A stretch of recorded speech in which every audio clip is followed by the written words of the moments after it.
क्या gall bladder stone का इलाज बिना किसी सर्जरी के संभव है? क्या गॉल ब्लैडर स्टोन की सर्जरी एक बड़ी या मेजर सर्जरी है? क्या किसी होम रेमेडी से गॉल ब्लैडर स्टोन का इलाज संभव है? मैं हूं doctor DK Gupta, chairman Felix hospital Noida. आज हम इन्हीं सभी बातों की चर्चा करेंगे, इन्हीं सभी सवालों का जवाब दूंगा मैं आपको, और हम बात करेंगे गॉल ब्लैडर के बारे में।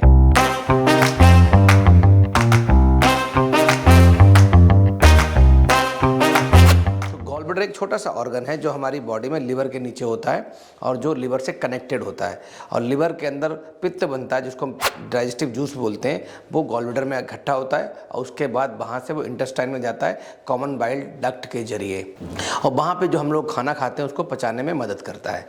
तो कभी कभी क्या होता है, जो गॉल ब्लैडर के अंदर जो जूस है जिसको डाइजेस्टिव जूस बोलते हैं वो कंसनट्रेट हो जाता है, मतलब गाढ़ा हो जाता है, और धीरे धीरे कुछ समय के बाद वो स्टोन में परिवर्तित हो जाता है। तो ये मैंने बताया आपको कि गॉल ब्लैडर क्या होता है, एक ऑर्गन है, उसके अंदर कैसे पत्थर बनता है, स्टोन बनता है, उसकी प्रक्रिया आपको समझाई। अब बात करते हैं कि कितना कॉमन है gall bladder stones in India में, भारतवर्ष में।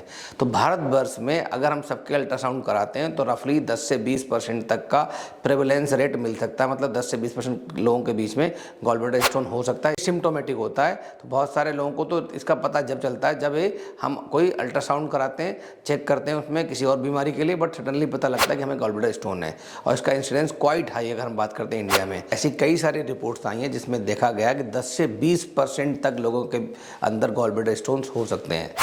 चूंकि ये एसिम्टोमेटिक होते हैं, इनके लक्षण नहीं होते, तो बहुत बार क्या होता है, गॉल ब्लैडर स्टोन तब पता लगता है जब आपका अल्ट्रासाउंड किसी अन्य बीमारी के लिए कराया जाता है, या कोई रूटीन चेकअप के लिए जब अल्ट्रासाउंड हम कराते हैं तो इंसिडेंट फाइंडिंग निकलती है कि गॉल ब्लैडर स्टोन्स हैं। अगर आपने गॉल ब्लैडर स्टोन का इलाज नहीं कराया तो इसके कुछ सीरियस कॉम्प्लिकेशंस भी हो सकते हैं, और इसका कोई इलाज नहीं होता सर्जरी के अलावा।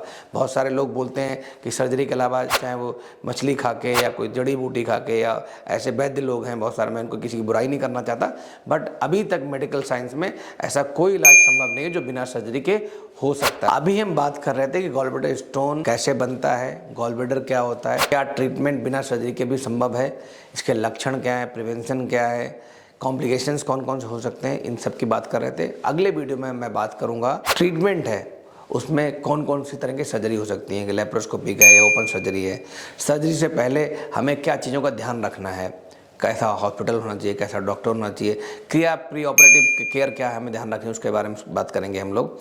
इसके अलावा दोनों में क्या डिफरेंस है, ओपन सर्जरी में और लेप्रोस्कोपिक सर्जरी में, दोनों में खर्चे में, ट्रीटमेंट में या इनके कॉम्प्लिकेशंस में, और इसके अलावा पोस्ट ऑपरेटिव क्या ध्यान रखना है, मतलब सर्जरी के बाद आपको क्या चीज़ों का परहेज करना है, इलाज में कोई कॉम्प्लिकेशंस होगा तो कैसे पता लगेगा आपको।